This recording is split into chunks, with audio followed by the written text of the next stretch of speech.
Before the apology, before the scandal, before the headlines turned cold, heavy, and suspicious, Song Hye-kyo was already something far more dangerous than a star. She was a face people attached their emotions to. Even now, with Dark Nuns behind her and Netflix's Tantara ahead, she is still being watched like someone the industry never really stopped needing. But that kind of presence did not appear overnight. It was built slowly, then all at once, through beauty, timing, and the kind of screen presence that makes the public feel like it has known you forever. That is where her story begins. Not in scandal, not in loss, not even in fame. It begins in the strange, almost unfair power of being unforgettable before you are fully understood. Song Hye-kyo was born in Daegu in 1981, and she entered entertainment young. So young that by the time most people are still learning how to survive adolescence, she was already learning how to survive public attention. In 1996, at just 14, she won first place in the Sungkyung Smart Model Contest, a school uniform competition that led to her debut as a model and opened the door to her first television role in First Love. That sounds neat when summarized quickly. It never is. Child fame never begins as glamour. It begins as adaptation, learning how to stand correctly, smile correctly. At first, she was just another moving through the machinery of television. Small roles, sitcom appearances, steady exposure. Enough to be seen, but not yet enough to become myth. And that distinction matters because Song Hye-kyo did not become famous in the ordinary way. She did not simply rise.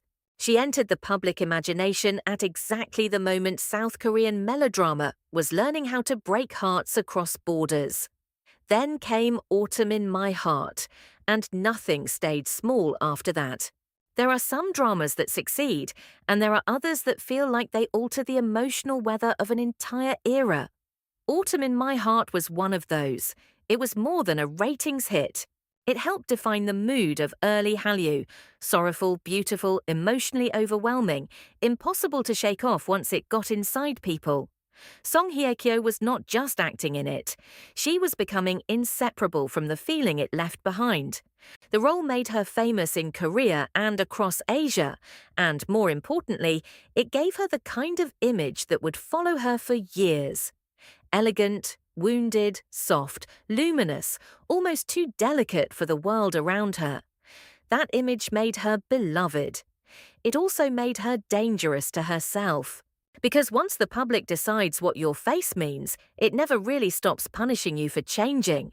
But in those early years, change was not the story yet. Momentum was.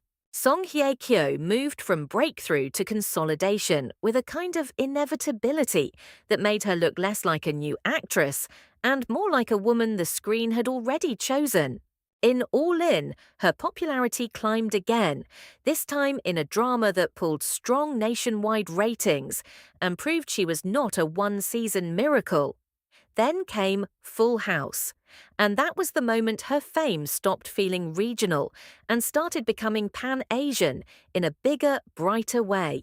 Opposite Rain, she moved into romantic comedy without losing the emotional pull that had made her so magnetic in melodrama. She became more than a breakout actress. She became one of the faces of the Korean wave itself.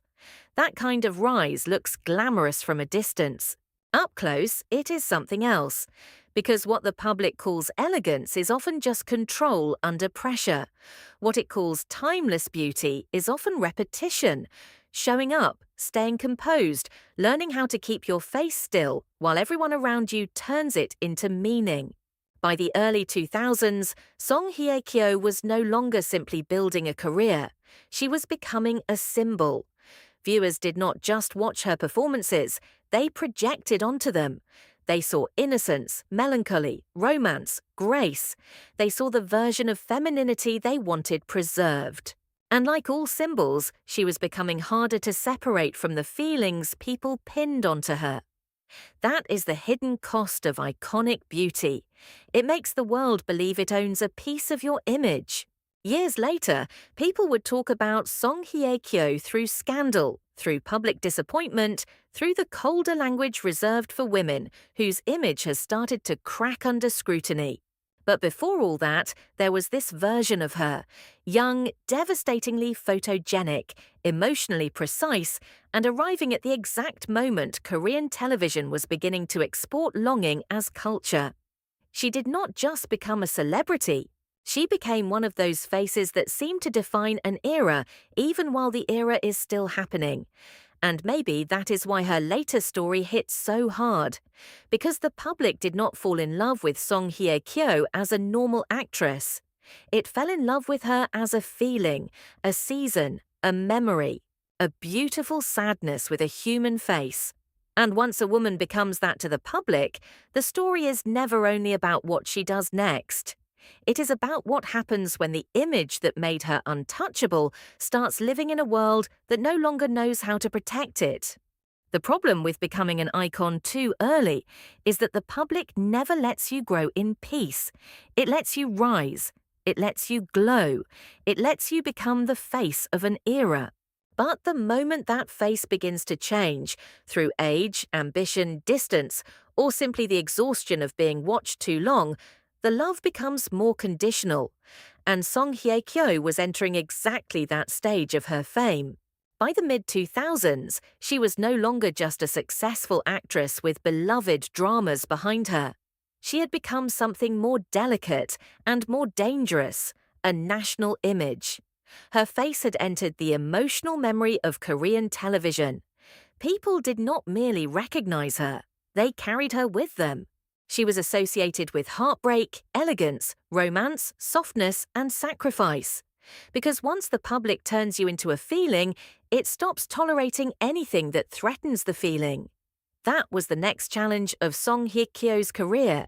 Not how to become famous, but how to keep moving once fame had already frozen her into something precious. She kept working, trying to protect the emotional power that had made her unforgettable while resisting repetition. If she stayed in familiar territory, people called her limited. If she changed too sharply, they said she had lost the charm that made them love her. And Song Hye-kyo understood that better than most. There was something colder in her presence now, more controlled, more deliberate. There was more stillness in the way she carried herself, more elegance sharpened by distance. It was as if she had learned an important rule of long-term fame. Once the world falls in love with your face, you have to decide how much of yourself that face is allowed to give away. That shift mattered. Because while her career continued, her image was slowly becoming entangled with something even more dangerous than beauty: romance. For a star like Song Hye-kyo, love was never allowed to remain private. The audience did not just want her performances. It wanted continuity between the woman on screen and the woman off screen. It wanted the actress who played longing to also live inside longing. And once that happens, a celebrity's personal life stops being private in any meaningful way. It becomes a second script the audience insists on writing. That is what happened to Song Hye-kyo. Her relationships drew enormous attention, not only because she was famous, but because her image made romance feel almost inevitable around her. She was not treated like a normal actress with a private emotional life. She was treated like a woman permanently framed inside a love story. Every connection around her became amplified. Every rumor felt heavier. Every breakup became symbolic. And fantasies are fragile. The more beloved Song Hye-kyo became, the more the public quietly demanded emotional access to her. They wanted elegance, but also vulnerability, poise, but also pain, mystery, but not so much mystery that she became unreadable. They wanted her to remain beautiful, but beautiful in a way that still felt emotionally available to them. The early years had been about ascent.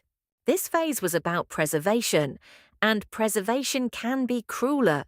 Because now the question was no longer whether Song Hye-kyo could become a star. She had already done that. The question was whether she could continue existing inside an image the public had made too emotionally expensive to lose. Every role, every appearance, every silence carried more meaning than it should have. The audience was no longer just watching her work, it was studying her, measuring her, waiting for signs that the image had shifted.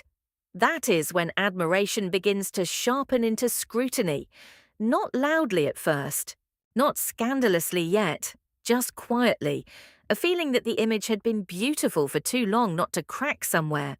And Song Hye-kyo was moving closer to the point where the public would stop seeing her only as an actress and start seeing her as a woman whose life itself had become part of the spectacle. Because once the audience begins treating your private life as narrative material, it no longer matters how carefully you protect yourself. You're expected to become one before anyone could stop it. Then came the moment when admiration turned cold.